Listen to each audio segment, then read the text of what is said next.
আমার জীবনের বাস্তব এক ঘটনা।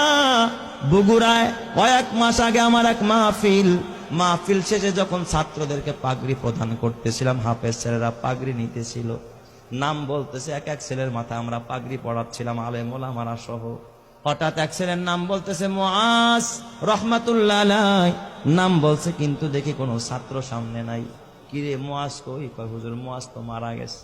তাইলে নাম কেন পড়লেন? পাগড়ি কারে দিমু? কয় হুজুর পাগড়িটা হাতায়া দেন, মুআজের মা পর্দার আড়ালে বসে আছে, সেখান থেকে পাগড়ি গ্রহণ করুন। প্রত্যেকটা মানুষের দিল নরম হয়ে গেছে। পাগড়িটা হাতায়া একটা ব্যাগে দেওয়া হলো, ছোট্ট একটা বাচ্চা নিয়ে মুআজের মার কাছে পৌঁছায়া দিল। বয়ান শেষে আমি যখন খানা খাচ্ছিলাম, মুহতামিম সাহেবকে জিজ্ঞাসা করলাম, মুহতামিম সাহেব, জীবনে এই অভিজ্ঞতা আমার এই ফার্স্ট যে মৃত ছেলেকেও পাগড়ি দেওয়া হয়। এই কথা বলতেই মুহতামিম সাহেব দেখে কাঁদতেছে, বড় হাফেজ সাহেব পাশে বসা, সেও কাঁদতেছে। আমি কই কাঁদেন কেন? কয় ওস্তাদ, এই মুআজ হলো আমার মাদ্রাসার 1 নম্বরের ছাত্র, আমাদের সম্পদ ছিল। আমার ছেলের জন্য আমার এত মায়া লাগে না যতটা মায়া আমার এই মুআজের জন্য। আমি বললাম এত কি গুণ হয় এই মুআজের? কয় ওস্তাদ, মুআজ 18 মাসে কোরআনের হাফেজ হয়, জীবনে পাগড়ি ছাড়া নামাজ পড়ে নাই, মুআজের বাবা নাই, মুআজের মা বড় অসহায়, এই মাদ্রাসা লিল্লা বোর্ডিং এ মুআজ রে এতিমখানায় ফ্রি খাওয়াই আমরা, চিকিৎসা পর্যন্ত আমরা করাই। আমি বললাম তাহলে মুআজ কেমনে মারা গেল? কয় হুজুর কিছুদিন আগে চিকুনগুনিয়া জ্বর হয়েছে, আমরা ওর মারে খবর দিলাম, বললাম মুআজের মা মুআজের বাসায় নিয়ে যান, চিকুনগুনিয়া জ্বর হয়েছে। মুআজ বাসায় যাইতে চায় না। কয় ওস্তাদ, বাসায় গেলে জামাতের সাথে নামাজ পড়তে পারি না, ফজরের নামাজটাও জামাতে পড়া হয় না, আমারে বাসায় দিয়েন না, মরে যাইতো মাদ্রাসায় মরবো, বাসায় যাব না। হুজুর কসম আল্লাহ, আর এই মুআজ ওর পুরা মাদ্রাসায় আর একটা সুনাম। মুআজ বাসায় যায় না, মৃত্যুর আগের দিনও জোহরের নামাজটা মসজিদে গিয়া পড়েছে, আসর থেকে নিয়ে তার অবনতি, রাত্রিবেলায় এশারের নামাজের পরে আমরা পার্শ্ববর্তী ক্লিনিকে নিয়ে গেলাম, সেখানে বাবা অক্সিজেন লাগায় রাখছে। প্রায় গভীর রাত্রে মুআজ ওই রাতে ইন্তেকাল করেছে।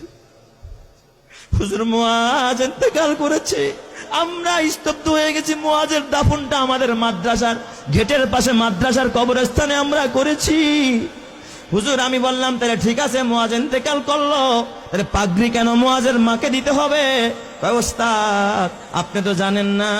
এই কথা বললাম, মুহতামিম সাহেব একটা ডেস্কের বয়ের টান দিয়ে একটা চিঠি বের করছে। কয় দেখেন, এই যে পত্র পাঠাইছে মুআজের মা।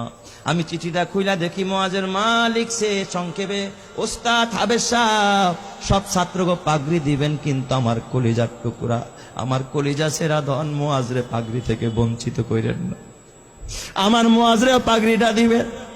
এই আবেদনটুকু করেছে। হাফেজ সাহেব মুআজের মারে ফোন দিয়া ব্যাখ্যা চাইলো কেমনে পাগড়ি দিব। মুআজের মা ফোনের মাধ্যমে জানায়, ওস্তাদ এই দুনিয়া আমার মা নাই, বাবা নাই, চাইছিলাম আমার মুআজ আমারে দাফন করবে, আমার সন্তান আমারে জানাজা পড়ে আমারে কবরে রাখবে, কিন্তু আমার মুআজ যে আমার আগে চলে যাবে আমি মা ভাবতে পারি না। এই দুনিয়ায় এখন আর আমার কেউ নাই, দুনিয়া আমার স্বামী নাই, আমার মা নাই, বাবা নাই, আমার কলিজার টুকরা মুআজও চলে গেল। ওস্তাদ ওই পাগড়িটা আমি মা আমার মাথার কাছে দিয়া, মাথার নিচে দিয়া আমি প্রতি রাত্রে ঘুমাবো, আর আমি আমার ওয়ারেসকে বলে যাব, আমার ওয়ারেসেরা আমার মুআজ তো জানাজা পড়তে পারবে না, আমি মা যদি মারা যায় তোরা আমারে বাজারের কাফনের কাপড় দিয়ে আমারে কাফন পড়াবি না। আমার মুআজের যে পাগড়িটা মাদ্রাসা থেকে পাইছে, আমি মাকে আমার কলিজার টুকরার পাগড়িটা দিয়ে আমি মারে কাফন পরায় আনছি। আমি এই পাগড়িটা কাফনের কাপড় হিসাবে ব্যবহার করব, এই জন্য আমি শুধু পাগড়িটা চাই। ও আমার মা গো, কালকে যদি মরে যাও মা, নাকের ফুল থাকবে।